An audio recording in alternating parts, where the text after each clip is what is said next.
Ah putain. Tu vas me dire si tu le trouves sur. Je peux pas dire surcoté, mais j'ai envie de le dire un peu.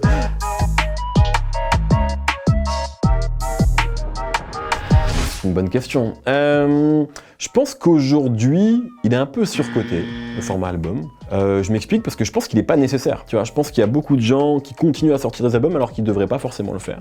Je pense qu'aujourd'hui, un album, ça a du sens quand c'est pensé comme tel, tu vois, quand soit il y a un storytelling ou soit il y a une cohérence. Mais je pense qu'il y a encore beaucoup de gens qui signent en maison de disque pour des albums, tu vois. C'est vraiment ça dans les contrats, tu vois, genre je signe pour sortir 3 albums, mais qui à mon avis gagneraient à sortir 8 EP ou même un single par mois. Donc je dirais surcoté pour ça, mais moi par contre j'adore les albums et je suis attaché au format album parce que j'ai grandi avec ça, tu vois, mais je suis pas sûr que ça corresponde encore au mode d'écoute de la majorité des auditeurs et auditrices de rap aujourd'hui.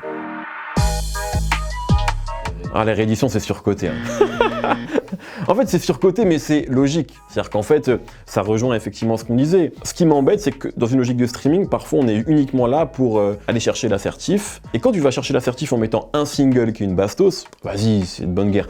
Quand tu rajoutes 15 titres, 18 titres, etc., enfin, les gens font ce qu'ils veulent encore une fois, mais moi, comme je suis attaché au format album, quand j'ai aimé un album au préalable, j'ai pas envie qu'il soit dénaturé avec des chutes de studio qui n'étaient pas pensées pour être là-dessus, tu vois.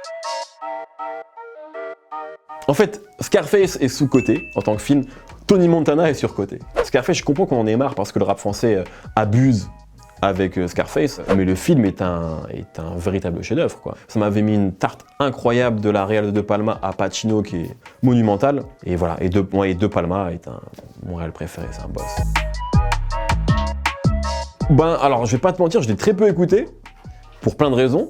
J'ai l'impression que pour une fin de carrière, c'est un album qui était assez digne en termes de fin de carrière, tu vois. Les retours étaient bons, il y a des morceaux qui sont bons, tu vois, notamment les morceaux rap, je pense aux morceaux ultra. J'aurais kiffé que sur le dernier album, il y ait Ali, qui est Oxmo, tu vois. Et après, je pense que lui, il a une vision complètement différente, tu vois. Et on peut aussi se dire que c'est cool d'avoir des jeunes pousses, tu vois, des rookies sur le dernier album. Et voilà, moi, je l'ai très peu écouté. C'était pas un bon timing pour moi, pour que je l'écoute beaucoup.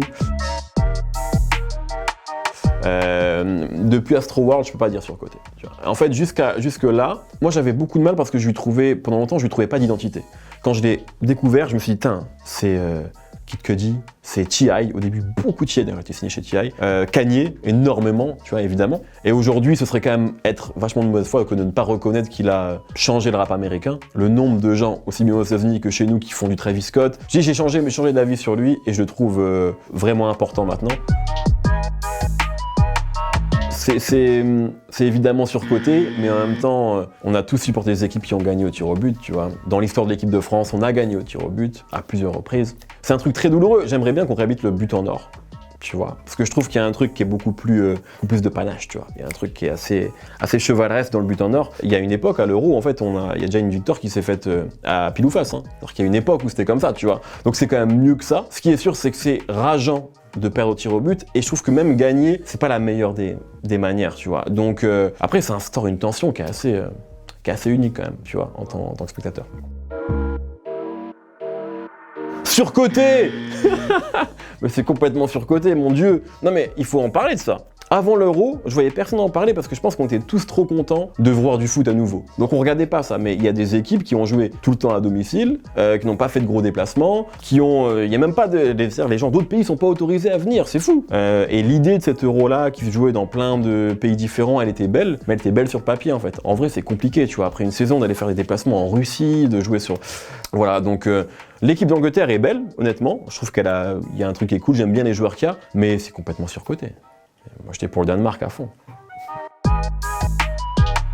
C'est extrêmement sous-coté. Il faut aller, faites ce que vous voulez. Mais moi, j'adore aller tout seul au cinéma. Mais en fait, pour moi, quand je regarde un film, déjà, c'est pas pour parler.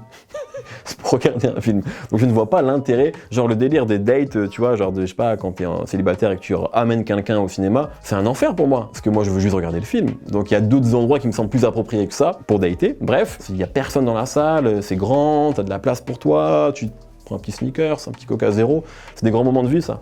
Donc non, moi je suis très fan du cinéma tout seul. J'encourage tout le monde à tenter l'expérience. C'était Mehdi Maizy pour Surcoté, Sous-Côté. Retrouvez-moi dans le code sur Apple Music. Merci à Bouscapé.